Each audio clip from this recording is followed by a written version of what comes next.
Student, मैं आज आपको एमएससी के कोर्स का एक टॉपिक है उसके बारे में मैं आपको डिटेल में बताऊंगी। वो है एलिसिटर। एलिसिटर क्या होता है? मैंने डेफिनेशन में लिखा है, it is a compound which stimulate the plant defence mechanism. मतलब ऐसा मटेरियल, ऐसा सब्सटेंस जो प्लांट डिफेंस को स्टिमुलेट करता है या उत्प्रेरित करता है।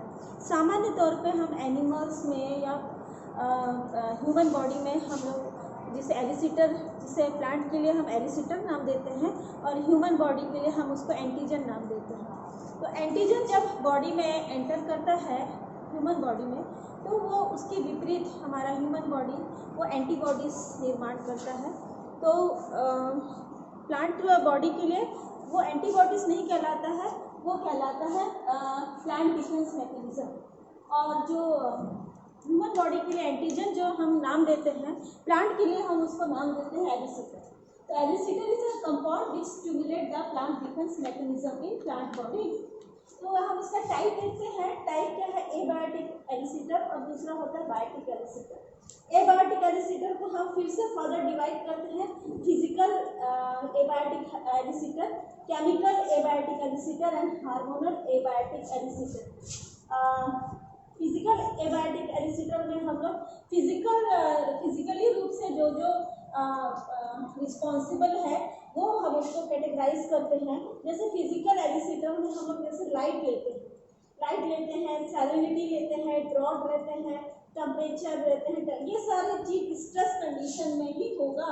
जैसे हाई टेम्परेचर दे दिए और हाई सैलिनिटी मतलब हाई सॉल्ट परसेंटेज दे दिए, ड्रॉट यानी सूखा जिसको हम बोलते हैं, वैसे अवस्था को दे दिया, तो वैसे कंडीशन में प्लांट अपना एक डिफेंस मैकेनिज्म प्रोड्यूस करता है।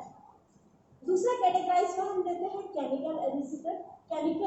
कुछ केमिकल्स ऐसे होते हैं जो प्लांट डिफेंस मैकेनिज्म को प्रमोट करते हैं, जैसे salicylic acid, benzoic acid, jasmonic acid, heavy metals. बहुत सारे हैवी मेटल्स ऐसे होते हैं जो प्लांट डिफेंस मैकेनिज्म को एक्टिवेट करते हैं। जैसे एग्जांपल है लेड है, कॉपर है, सिल्वर है, कैडमियम है, जो ह्यूमन बॉडी के लिए भी हानिकारक है, साथ साथ प्लांट बॉडी के लिए भी हानिकारक है। इसका मैं मैकेनिज्म में आगे चल के मैं बताऊंगी, स्ट्रेस मैकेनिज्म में मैं उसको डिटेल में बताऊंगी। आपको ये मालूम होना चाहिए केमिकल एलिसिटर कौन कौन से हैं। Mainly salicylic acid, benzoic acid, jasmonic acid, heavy metals. हम थर्ड कैटेगराइज में लेते हैं abiotic elicitor, that is hormones. Hormone elicitor कौन से हैं? हार्मोन्स कौन से? मैंने उस दिन हार्मोन्स पढ़ाया था, स्ट्रेस हार्मोन्स। स्ट्रेस हार्मोन्स में हम लोग एब्सिसिक एसिड को मेनली कैटेगराइज करते हैं, और एथिलीन। ये जो है, ये दो हार्मोन्स हमेशा प्लांट बॉडी में स्ट्रेस कंडीशन में ही फॉर्मेशन होता है। तो ये सब हार्मोन्स जो है प्लांट डिफेंस मैकेनिज्म को एक्टिवेट करते हैं। तो मैंने एबायोटिक एलिसिटर को 3 कैटेगराइज में डिवाइड किया, और दूसरा हम लोग लेते हैं, दूसरा हम लोग जो टाइप्स लेते हैं वो बायोटिक एलिसिटर। बायोटिक मतलब जैविक, जो लिविंग ऑर्गेनिज्म से ही हमको प्राप्त होता है। जैसे फंगस है, फंगस, बैक्टीरिया, वायरस, ये सब माइक्रो ऑर्गेनिजम्स हैं। माइक्रो ऑर्गेनिज्म ये क्या करते हैं? जब किसी प्लांट बॉडी में एंटर करते हैं तो उसकी विपरीत प्लांट बॉडी कुछ डिफेंस मैकेनिज्म प्रोड्यूस करता है, उसी को फंगस है। स्मॉल माइन्यूट है, ये अपने it is microscopic in nature, मतलब ये अपने नग्न आंखों से देखा नहीं जा सकता। फंगस है, बैक्टीरिया, वायरस है।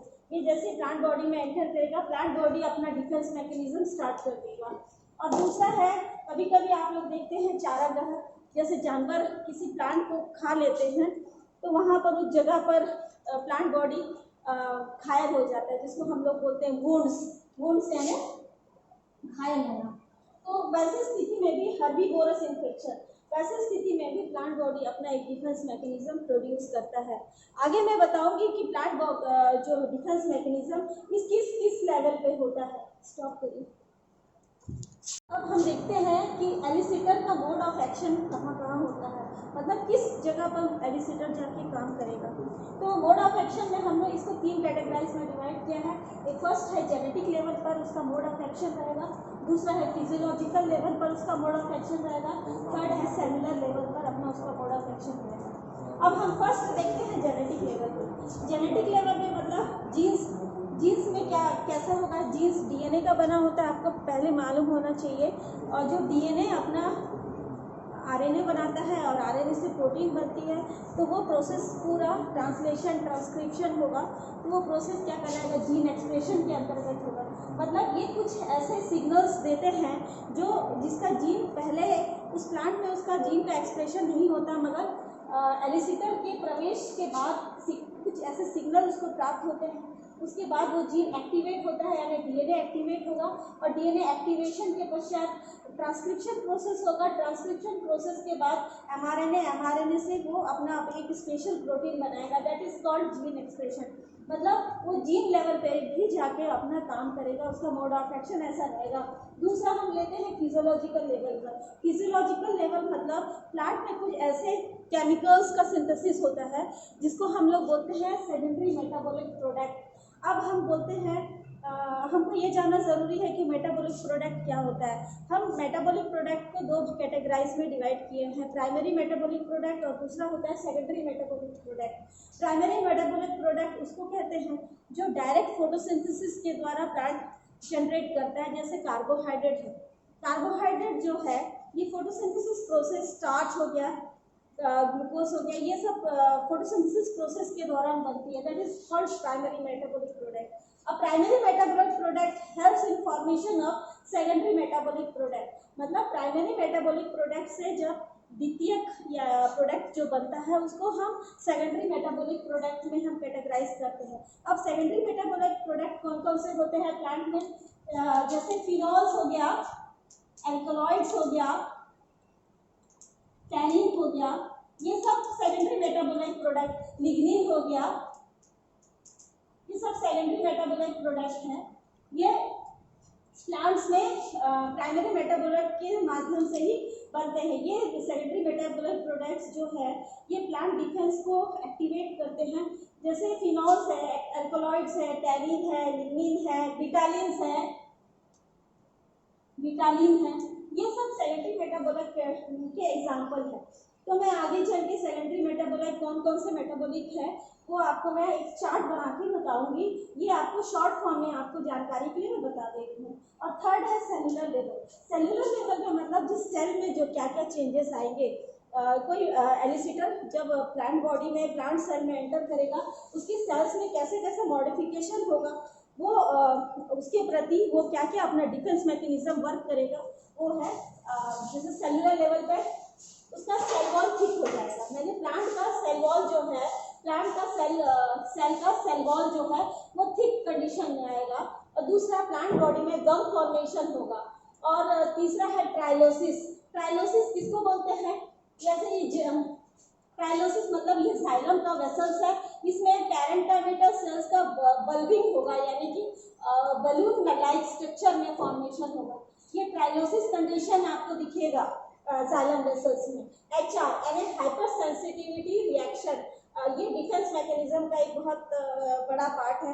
हाइपर सेंसिटिविटी रिएक्शन में प्लांट का जो एलिसिटर जैसे ही प्रवेश करता है, प्लांट का सेल जो है वहाँ पर उसकी जो सेल्स बहुत ज़्यादा एक्टिव होकर वहाँ का सेल्स में जिसको हम बोलते हैं सेल डेथ, वहाँ का सेल अपने आप डेथ होना स्टार्ट होगा, तो उसको हाइपर सेंसिटिविटी डिफेंस रिएक्शन बोला जाएगा, जिसको हम एक शब्द में हम बोल सकते हैं सेल डेथ कंडीशन होगा। कुछ सेल ऐसे डेथ हो जाएंगे।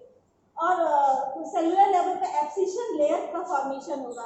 एब्सिशन लेयर मतलब लीफ का जो फॉल होता है, गिरता है, उसके वहाँ पर एक लेयर बनता है जिसको हम एब्सिशन लेयर बोलते हैं। Abscission layer is a dissolution of breakdown of middle lamella, यानी कि मिडिल लैमिला जो कैल्शियम और पेक्टेट का बना होता है, मैग्नीशियम और कैल्शियम पेक्टेट, वो विघटित होना स्टार्ट होगा, यानी कि डिसॉल्व होना स्टार्ट होगा। तो ऐसे कंडीशन में एब्सिशन लेयर का फॉर्मेशन होता है। मैंने यहाँ पर शॉर्ट फॉर्म में कैसे वो इसका मोड ऑफ एक्शन कहाँ हो रहा है मैं आपको शॉर्ट फॉर्म में बता रही हूँ। आगे चल के ये कैसे मैं जेनेटिक लेवल पे भी जाऊँगी, फिजिकल लेवल पे भी जाऊँगी और सेलुलर लेवल पे भी जाऊँगी। तो सबसे पहले हम लोग देखते हैं जेनेटिक लेवल। बंद करिए। अब हम देखते हैं कि जेनेटिक लेवल पर उसका एलिसिटर का वर्क कैसे होता है। मैंने आप लोग एमएससी लेवल पर सिग्नल ट्रांजैक्शन अच्छे से ही पढ़ लिया होगा, मैं समझती हूँ। तो वही सिग्नल ट्रांजैक्शन को आधार लेकर हम कैसे मोड ऑफ एक्शन होता है, डिफेंस मैकेनिज्म कैसे मोड ऑफ एक्शन कर रहा है, काम कर रहा है, वो मैं बताऊँगी। जैसे ये आपका रिसेप्टर है जो प्लाज्मा मेम्ब्रेन में उपस्थित होता है, that is a plasma membrane, that is a plasma membrane. Plasma membrane phospholipid का बना होता है, फॉस्फोलिपिड आपको याद होगा। और यही यहाँ पर एक रिसेप्टर पाया जाता है, वो रिसेप्टर क्या करता है एलिसिटर को बाइंड करता है, एलिसिटर के साथ कॉम्बिनेशन करता है, रिसेप्टर एलिसिटर कॉम्बिनेशन फॉर्मेशन करेगा। जैसे ही एलिसिटर कॉम्बाइन करेगा, आपको पता होगा जी प्रोटीन के बारे में आपने बहुत अच्छे से नॉलेज दिया होगा। जी प्रोटीन जी अल्फा, जी बीटा, जी गामा से बना होता है और जी प्रोटीन के लिए जीटीपी की आवश्यकता होती है। ये क्या करता है PIP2 यानी कि जो फॉस्फोलिपिड का ही एक भाग है, इसको ब्रेकअप करता है। PIP2 को ये ब्रेकअप करता है IP3 और DAG, है ना। IP3 जो है ये सेकेंडरी मैसेंजर की तरह कार्य करता है, सेकेंडरी मैसेंजर की तरह कार्य करेगा। अब क्या है IP3 जो है सेकेंडरी, हम इसको सेकेंडरी मैसेंजर क्यों बोल रहे हैं, आपको मालूम होना चाहिए। कोई भी एक्टिविटी होने के लिए, सिग्नल ट्रांजैक्शन होने के लिए सबसे महत्वपूर्ण बात है कि कैल्शियम का होना आवश्यक है। अब प्लांट सेल में कैल्शियम कहाँ से आए, थ्रू प्लाज्मा मेम्ब्रेन के माध्यम से डायरेक्ट एंट्री करे, या प्लांट में कहाँ पर कौन से ऑर्गेनेली में कैल्शियम स्टोर रहता है, that is a vacuole. Vacuole में कैल्शियम स्टोर रहता है। तो कैल्शियम तो ऐसे तो वैक्यूल से बाहर नहीं निकल पाएगा, उसके लिए सेकेंडरी मैसेंजर की आवश्यकता होती है।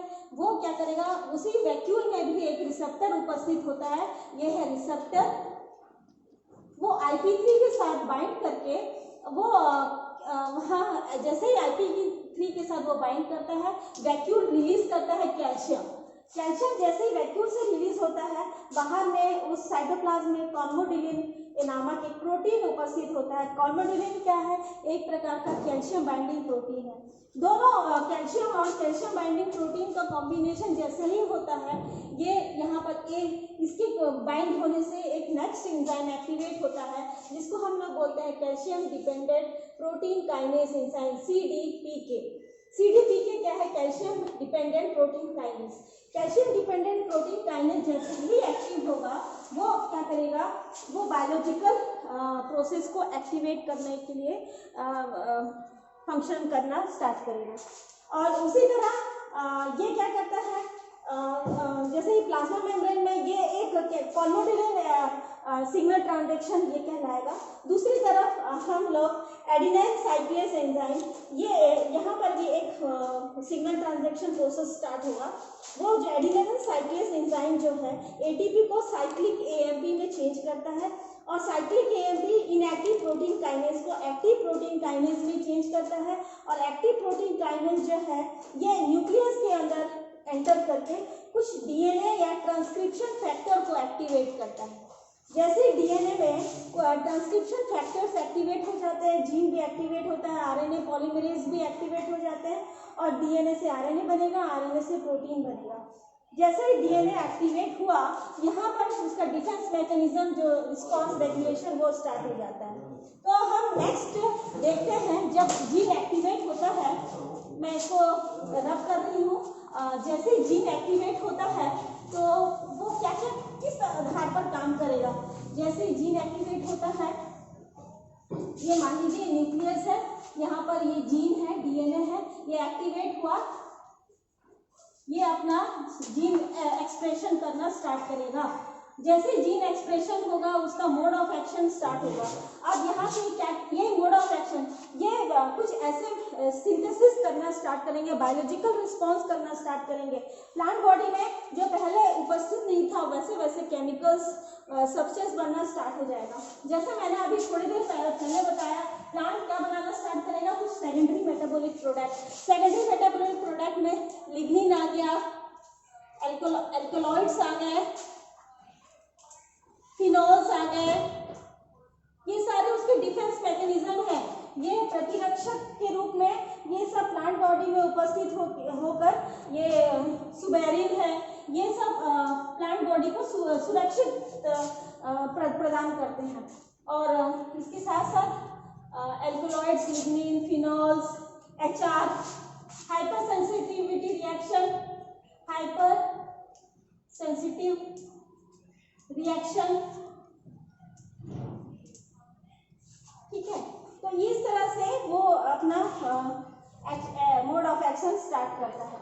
अब मैं सेकंड स्टॉप कर, हाँ, इसके बाद मैं आपको बताऊंगी फिजियोलॉजिकल लेवल पर एलिसिटर कैसे काम करता है। मैंने बताया फिजियोलॉजिकल चेंजेस, यानी कि कुछ प्लांट में जैसे एलिसिटर उसमें कॉम्बिनेशन करता है प्लाज्मा मेम्ब्रेन में, तो वहाँ पर कुछ ऐसे चेंजेस आते हैं, प्लांट के कुछ ऐसे केमिकल्स बनना स्टार्ट होते हैं, जिसको मैंने अभी कुछ देर पहले बताया सेकेंडरी मेटाबॉलिक प्रोडक्ट, यानी कि द्वितीयक उत्पाद। तो सेकेंडरी मेटाबॉलिक प्रोडक्ट कहाँ से बन रहा है, कैसा बन रहा है, मैंने बताया था प्राइमरी मेटाबॉलिक प्रोडक्ट जो डायरेक्ट फोटोसिंथेसिस के द्वारा बन रहा है उसको प्राइमरी मेटाबॉलिक प्रोडक्ट कहेंगे, और सेकेंडरी मेटाबॉलिक प्रोडक्ट यानी प्राइमरी से जब कुछ पदार्थ जब बनते हैं तो उसको हम प्राइमरी से जो बनता है उसको हम सेकेंडरी मेटाबॉलिक प्रोडक्ट। तो इसमें हम उसको सिंपल वे से हम बता रहे हैं कि कैसे सेकेंडरी मेटाबॉलिक प्रोडक्ट बन रहा है। जैसे ग्लूकोज, मैंने बताया ग्लूकोज जो है ये आपका प्राइमरी मेटाबॉलिक प्रोडक्ट है। ग्लूकोज जो है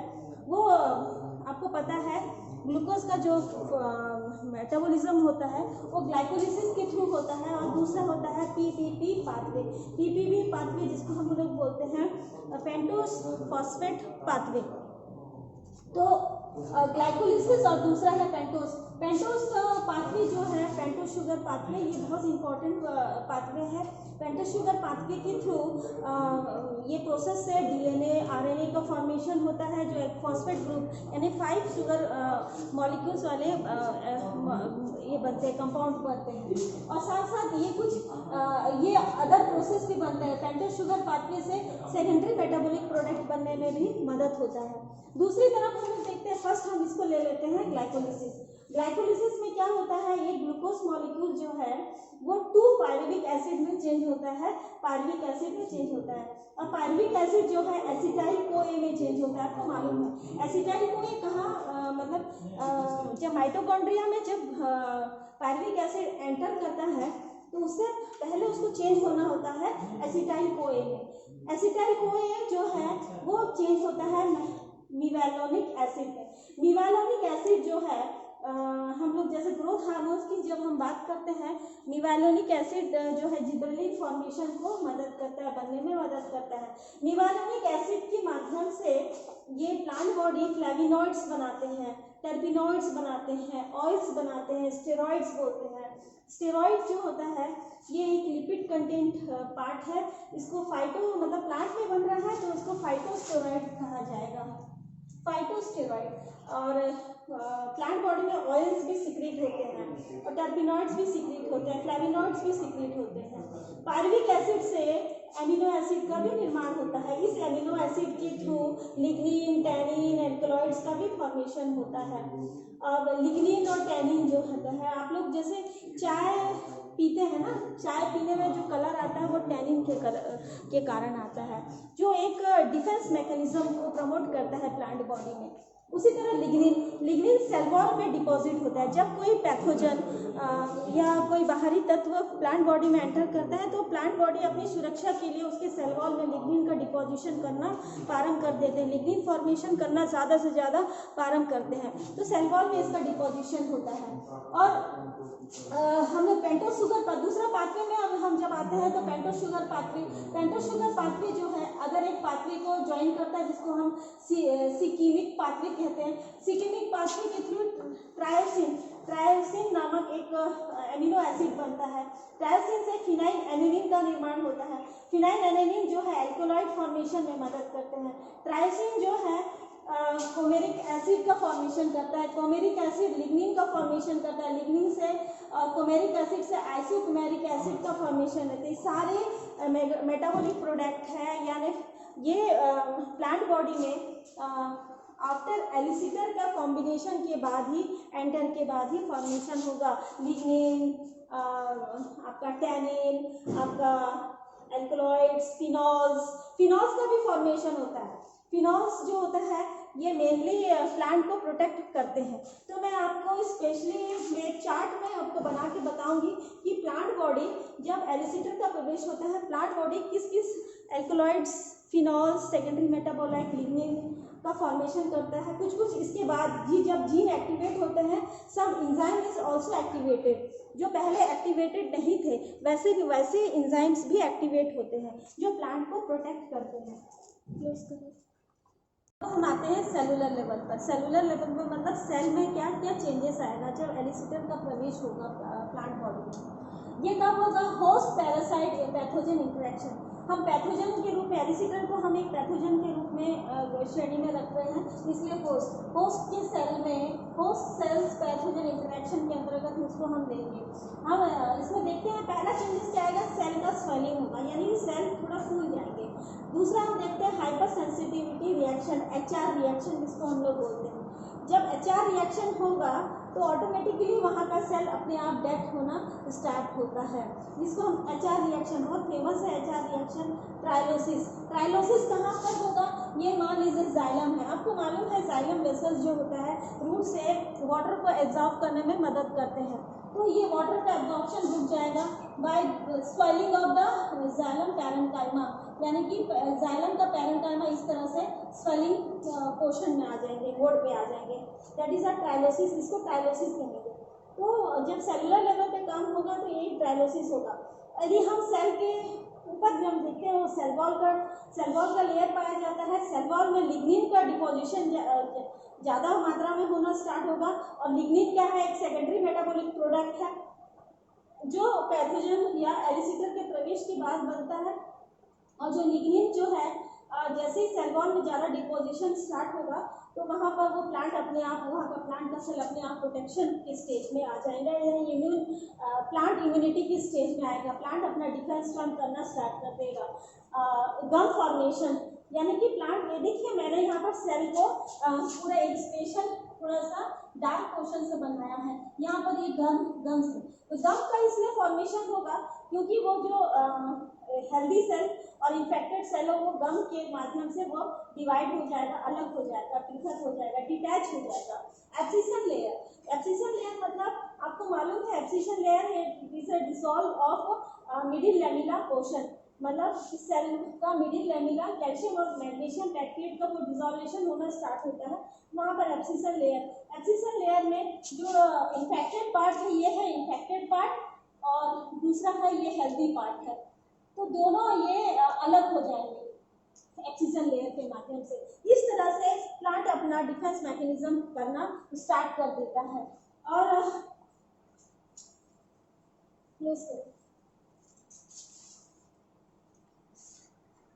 देखते हैं इस एलिसिटर का एप्लीकेशन कहाँ कहाँ हो रहा है, इम्पोर्टेंस कहाँ कहाँ हो रहा है। जैसे कि मैंने बताया इसका इम्पोर्टेंस हम दो स्टेज में हम देख सकते हैं। टिश्यू कल्चर के स्टेज में, टिश्यू कल्चर में मैंने बताया था कि cell suspension culture, callus culture और नर्स कल्चर, इसके माध्यम से हम एक सेल से हम एक न्यू प्लांट बनाते हैं, ठीक है। तो सेल्स के सिंगल सेल भी लेकर हम एक न्यू प्लांट का डेवलपमेंट हम आर्टिफिशियली रूप में इन विट्रो कंडीशन में बना सकते हैं। तो इसमें ये एलिसिटर का क्या प्रभाव रहता है? एलिसिटर का मतलब चाहे वो कुछ भी एसिड जैसे सैलिसिलिक एसिड दे दिया, बेंजोइक एसिड दे दिए, तो उससे क्या होता है, कुछ प्लांट टिश्यू कल्चर में ये देखा गया है फिनॉल्स का प्रोडक्शन होना स्टार्ट हुआ। तो फिनॉल्स क्या करता है? फिनोलिक कंपाउंड्स वो है एक सेकेंडरी मेटाबॉलिक प्रोडक्ट। ये क्या करता है, कोई भी चीज़ में मतलब फ्रूट्स में है, प्लांट में है, टेस्ट, फ्लेवर और कलर के लिए रिस्पॉन्सिबल होता है। मैंने यहाँ लिखा है टेस्ट, फ्लेवर एंड कलर तो various plant and fruit responsible. तो ये इसमें हम फिनॉल्स की मात्रा को हम बढ़ा सकते हैं टिश्यू कल्चर के माध्यम में। हम इसके माध्यम से फिनॉल की मात्रा को बढ़ाकर किसी प्लांट में हम टेस्ट, फ्लेवर और कलर में चेंजेस ला सकते हैं। दूसरा हम एंथोसाइनिन प्रोडक्शन भी कर सकते हैं। जैसे मैंने बताया कि एंथोसाइनिन जो होता है, जैसे कि आपको पता है कि फ्लावर का कलर, फ्रूट्स का कलर वो एक एंथोसाइनिन के कारण आता है। एंथोसायनिन का कलर क्या है, रेड है, ब्लू है, पर्पल है, ये इसके कारण से रिस्पॉन्सिबल होता है। अब एंथोसायनिन क्या करता है प्लांट बॉडी में, ये एंथोसायनिन जो है इंसेक्ट रेसिस्टेंस, यानी कि जब प्लांट में कोई इंसेक्ट अटैक करता है तो एंथोसायनिन की मात्रा प्लांट बॉडी में ज़्यादा मात्रा में उपस्थित होगा, तो वो क्या करेगा, प्लांट बॉडी अपने आप को प्रोटेक्ट कर लेगा। तो एंथोसायनिन की मात्रा को हम नॉर्मली बढ़ा सकते हैं, ये इसके कारण से। दूसरी, जब कोई, आपको पता होगा फ्लावर में आके कोई इंसेक्ट आके बैठता है फ्लावर में, जिसको हम बोलते हैं पॉलिनेशन, पॉलिन ग्रेन्स को यहाँ से वहाँ डिस्पर्स करने के लिए या मूवमेंट यहाँ से वहाँ ये क्रॉस पॉलिनेशन के लिए जब कोई फ्लावर में आके कोई इंसेक्ट बैठता है, साथ साथ कुछ इंसेक्ट के हानिकारक तत्व भी फ्लावर को, प्लांट को डैमेज कर सकते हैं। तो ऐसी अवस्था में एंथोसायनिन की परसेंटेज ज़्यादा होने के कारण वो इंसेक्ट उस प्लांट को अफेक्ट नहीं करता, यानी कि प्लांट का अपना स्वयं का डिफेंस मैकेनिज्म वर्क चलता रहता है एंथोसायनिन के कारण। तो हम एंथोसायनिन प्रोडक्शन भी हम कर सकते हैं। और दूसरा हम लोग देखते हैं हेल्थ इम्प्रूवमेंट। आपको पता होगा, हम जैसे कि मैंने बताया कि एलिसिटर के माध्यम से हम प्लांट बॉडी में डिफेंस मैकेनिज्म को एक्टिवेट करते हैं। तो वो डिफेंस मैकेनिज्म कैसे एक्टिवेट होगा, वो प्लांट अपना सेकेंडरी मेटाबॉलिक प्रोडक्ट जब प्रोड्यूस करना स्टार्ट करेगा। अब सेकेंडरी मेटाबॉलिक प्रोडक्ट में हेल्थ इम्प्रूवमेंट, जैसे कि फिनॉल्स है, एल्कलॉइड्स है, जब हम उसको सेवन करते हैं तो वो क्या करेगा, हमारे बॉडी में वो एक डिफेंस की तरह कार्य करना स्टार्ट होगा। जैसे कि मेरे बोलते हैं, कहा जाता है कि फल खाना चाहिए, फल खाने से हमको हमारा जो एजिंग प्रोसेस है वो कम होना स्टार्ट होता है, जैसे कि उसमें एंटीऑक्सीडेंट प्रॉपर्टी होता है। तो ऐसे फिनॉल्स या सेकेंडरी मेटाबॉलिक चाहे वो फ्रूट्स में हो, प्लांट बॉडी में हो, वो हमारे बॉडी में जैसे एंटर करेगा उसमें एंटी फंगल प्रॉपर्टी रहेगा, एंटी ट्यूमरस प्रॉपर्टी रहेगा, एंटीऑक्सीडेंट प्रॉपर्टी रहेगा। तो जैसे सदाबहार का पौधा को हम एंटी कैंसरस के इसमें लेते हैं, उसमें एक स्पेशल एल्कलॉइड्स पाया जाता है जिसको हम बोलते हैं विनब्लास्टिन। विनब्लास्टिन जो है ये सदाबहार एपोसाइनेसी फैमिली का प्लांट है। वो हम लोग एंटी कैंसरस ट्रीटमेंट के लिए उसका उपयोग करते हैं। तो स्पेशली उसको हम कैसे बढ़ा सकते हैं, ये एलिसिटर के माध्यम से बढ़ा सकते हैं। ये प्रोडक्शन ऑफ, जैसे यूवी रेज हम दिए प्लांट में, एलिसिटर के रूप में यूवी रेज काम कर रहा है। अब वो क्या करेगा, पाल एक पाथवे होता है, फिनाइल प्रोपेनाइड पाथवे, ये क्या करेगा, ये एल्कोलॉइड्स को बनने में हेल्पफुल करेगा, जिसको हम लोग बोलते हैं विनब्लास्टिन, सदाबहार का पौधा। तो ये क्या करता है, secondary metabolic product mainly PAL pathway से एक्टिवेट होता है, that is called phenyl propanoid pathway. और कुछ यूवी रेज को हम ट्रीटमेंट देते हैं प्लांट सेल बॉडी में, वो स्टिमुलेट करता है फ्लेविनॉइड्स, एंथोसायनिन प्रोडक्शन के लिए एक्टिवेट होगा। जैसे कि फॉर एग्जांपल हम लेते हैं कि हमारा ह्यूमन बॉडी, हम थोड़ी देर के लिए धूप में जाते हैं तो हम चारों तरफ से प्रोटेक्शन के लिए प्रोटेक्शन लेके जाते हैं, चेहरे में कवर रहेगा, चश्मा रहेगा और स्किन भी पूरे टोटली कवर रहते हैं। इसलिए लिया जाता है कि हमारे बॉडी में यूवी रेस का इफेक्ट ना हो, हमारे बॉडी में यूवी रेस कोई म्यूटेशन ना करे या उत्परिवर्तन ना करे। इससे बचाव के लिए हम सारे तरफ से हम प्रोटेक्ट होकर बाहर निकलते हैं। मगर आप देखिएगा जो प्लांट है वो सारा दिन धूप में ऐसा का वैसा खड़ा रहता है। क्यों खड़ा रहता है? यही है सेकेंडरी मेटाबॉलिक प्रोडक्ट के कारण, वो है फ्लेविनॉइड्स।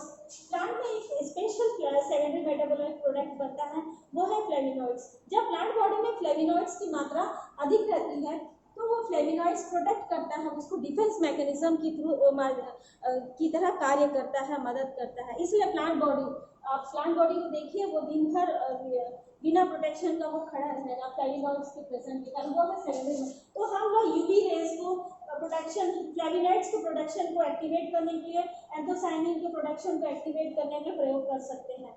और इसका एप्लीकेशन है, ये एलिसिटर का एप्लीकेशन है, मैंने बताया सिग्नल ट्रांसडक्शन को एक्टिवेट करता है, यानी कि कुछ जीन्स को एक्टिवेट करता है ताकि सेकेंडरी मेटाबॉलिक प्रोडक्ट्स बने और कुछ स्पेशल प्रोटीन बने। तो देखिए, accumulation of pathogen related protein, PR PR protein यानी पैथोजन रिस्पॉन्स प्रोटीन, ऐसे मतलब पैथोजन के प्रति रिस्पॉन्स करने के लिए कुछ स्पेशल प्रोटीन का निर्माण होता है। वो जब प्रोटीन प्लांट बॉडी में उपस्थित होगा तब कोई भी फर्दर यानी कि बाद में कोई पैथोजन प्लांट बॉडी में अटैक करेगा तो प्लांट बॉडी अपने आप उसको उस प्रोटीन के माध्यम से, पीआर के माध्यम से, पैथोजन रिस्पॉन्स प्रोटीन के माध्यम से अपने आप को प्रोटेक्ट करना स्टार्ट करेगा। ये है SAR, सिस्टमेटिक एडिक्वाइड रिस्पॉन्स। ये क्या करेगा, कुछ ऐसे रिस्पॉन्स होते हैं जब सेकेंडरी मेटाबॉलिक प्रोडक्ट एलिसिटर जब हम कंबाइन करेंगे तो सेकेंडरी मेटाबॉलिक उसके रिस्पॉन्स में बनेगा प्लांट बॉडी में। वो सेकेंडरी मेटाबॉलिक प्रोडक्ट जो है फर्दर यानी कि आगे चल के कोई प्लांट बॉडी में कोई पैथोजन अटैक करे उससे पहले वो अपना एक डिफेंस मैकेनिज्म बनाकर रखता है जिसे SAR कहते हैं। SAR के लिए फॉर्मेशन के लिए भी ये इम्पोर्टेंट है।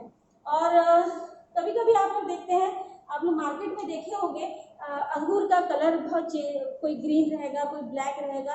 ये सारे हम आर्टिफिशियली रूप से एंथोसाइनिन के प्रोडक्शन के कंट्रोल करके हम लाकर मतलब प्लांट में न्यू कैरेक्टर लाकर हम ला सकते हैं ये एलिसिटर के माध्यम से। तो क्रॉप इम्प्रूवमेंट के लिए भी हम इसका प्रयोग कर सकते हैं फॉर लॉन्ग प्रिजर्वेशन के लिए। मान लीजिए किसी क्रॉप को हम हार्वेस्ट किए, हार्वेस्ट यानी काट लिए, काटने के पश्चात हम उसको लंबे समय तक हम स्टोर नहीं कर सकते। क्यों नहीं कर सकते? क्योंकि उसमें कुछ ऐसे डिग्रेडेशन होना, चाहे वो इंसेक्ट के अटैक हो, कीड़े लग जाते हैं, उसका सेल वॉल डिग्रेड होना स्टार्ट हो जाता है, उसका सेलुलोज डिग्रेडेशन स्टार्ट हो जाता है। तो हम उसको लॉन्ग टर्म के लिए हम प्रिजर्व नहीं कर सकते। तो क्रॉप इम्प्रूवमेंट के लिए भी हम इसका बहुत ज़्यादा प्रयोग कर सकते हैं। प्लांट बॉडी में यदि सेकेंडरी मेटाबॉलिक प्रोडक्ट ज़्यादा चाहे वो ग्रेन्स में हो, चाहे वो प्लांट सेल में हो, बनकर रहता है, चाहे ऑयल्स के रूप में, हम लोग इसमें सेकेंडरी मेटाबॉलिक प्रोडक्ट में ऑयल्स भी लेते हैं। प्लांट के सीड में चाहे ऑयल्स की मात्रा अधिक हो या टैनिन की मात्रा अधिक हो या लिग्निन की मात्रा अधिक हो, तो वैसे अवस्था में वो जो सीड है, वो जो ग्रेन्स है, वो लॉन्ग लास्टिंग होता है, हमेशा मतलब लंबे समय तक हम उसको स्टोर कर सकते हैं। तो क्रॉप स्टोरेज के लिए भी हम इसको लंबे समय तक प्रयोग कर सकते हैं। क्रॉप इम्प्रूवमेंट के लिए भी हम इसका उपयोग कर सकते हैं। एग्रीकल्चर फील्ड में भी इसका horticulture, agriculture, tissue culture, human treatment, human health treatment के लिए इसका हम लोग बहुत इम्पोर्टेंट इसका यूज़ है एलिसिटर का। तो मैं आशा करती हूँ कि आप लोग को मेरा एलिसिटर टॉपिक समझ में आया होगा। MSc का ये टॉपिक है और बहुत इम्पॉर्टेंट टॉपिक है। ये स्पेशली स्ट्रेस कंडीशन में ही प्लांट डेवलप करता है और अब स्ट्रेस कंडीशन के ऑपोजिट में प्लांट अपना डिफेंस मैकेनिज्म को जब एक्टिवेट करता है, उसमें एक स्पेशल केमिकल का फॉर्मेशन होता है, साथ साथ कुछ ऐसे स्पेशल प्रोटीन का फॉर्मेशन होता है उस सेकेंडरी, जिसे हम बोलते हैं सेकेंडरी मेटाबॉलिक प्रोडक्ट, चाहे वो फिनॉल्स हो, चाहे वो एल्कलॉइड्स हो, चाहे वो लिग्निन हो, चाहे वो सुबेरिन हो, चाहे एल्कलॉइड्स हो। Thank you. इसके बाद मैं आपको नेक्स्ट टॉपिक बताऊँगी।